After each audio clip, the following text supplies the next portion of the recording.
Miss হবে না আপনার পছন্দের টিভি শো। দেখুন জি5 অ্যাপে একদম ফ্রি। কি হলো? কি হবে আবার? ফোন দেখলো যে তাকে মাম্মা শুনলাম তোমার বিয়ে হবে, কবে হবে বলো না? পিপি মাম্মা বলো না কবে হবে? ধুর বাবা, এখন কি এসব কথা আলোচনা করার সময় নাকি রে? এই দিদি শোন না শোন না, আরে এখনই তো সময়। তুই বাড়ি থেকে গাড়ি করে শোরুম অবধি গেলি, এত কথা বললি, আর পাকা কথা হলো না, এটা হয়? তুই বলবি না সেটা বল। জীবনের সব থেকে বড় একটা সিদ্ধান্ত, সেটা এভাবে 10 মিনিটের কথা বলে নিয়ে নেব? দেখো শ্রী, তোমার এই সময় নিতে গিয়ে না আবার এইটাও হাতছাড়া হয়ে যায় না। মানে তোমার যা বিখ্যাত কপাল।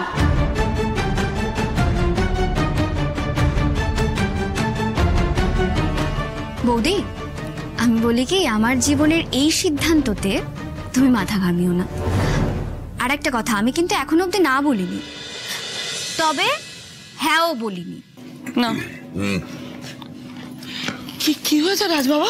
তো অস্থির লাগছে কেন? মাথা চলছে না মা, মাথা চলছে না। তুই ম্যানেজার ম্যাডামের সঙ্গে দেখা করতে গেছিলি, কথাটা এগুলো মা কি হয়েছে বলবি তো? ম্যানেজার ম্যাডামের বিয়ে ঠিক হয়ে গেছে।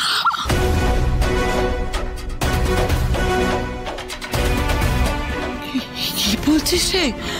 কি বলছিস? সত্যি বলছি মা, কিছু একটা করতে হবে মা, কিছু একটা করতে হবে।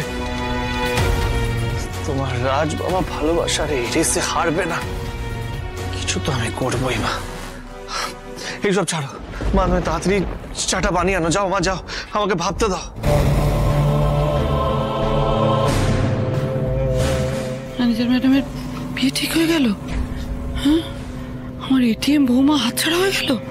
এদিকে আমি যে বিয়ের দিনক্ষণ ঠিক করছিলাম। না না না, এত সহজে হাতছাড়া হতে দিলে হবে না। আমি বরং গরম চা নিয়ে যাই, কি দেখি রাজবাবা কি উপায় বাতলালো। আমার ছেলে প্রেমে পড়েছে, দেখো এবার যদি একটু মানুষ হয়। পড়াশোনা করার টাইমে তো ঠিকঠাক পড়াশোনাটা করলো না।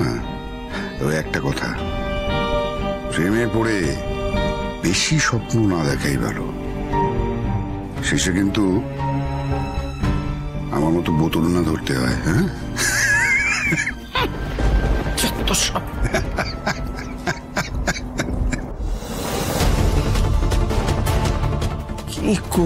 কি করি মাথা চলছে না।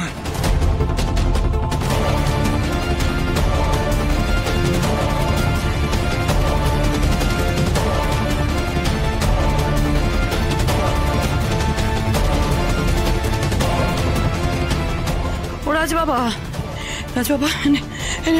বাবা, ধর ধর ধর, কি আমাকে একবার বল যে ওই ম্যানেজার ম্যাডাম কি বললো? মানে একবারে সোজা মুখের পর বলে দিল যে ওর বিয়ে ঠিক হয়ে গেছে?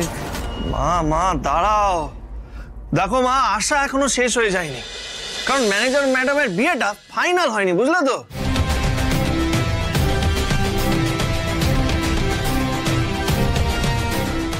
এই কলকাতা শহরে ওনার খুব বড় একটা গ্যারেজ আছে। জি5 ডাউনলোড করুন আর সব এপিসোড দেখুন একদম ফ্রি।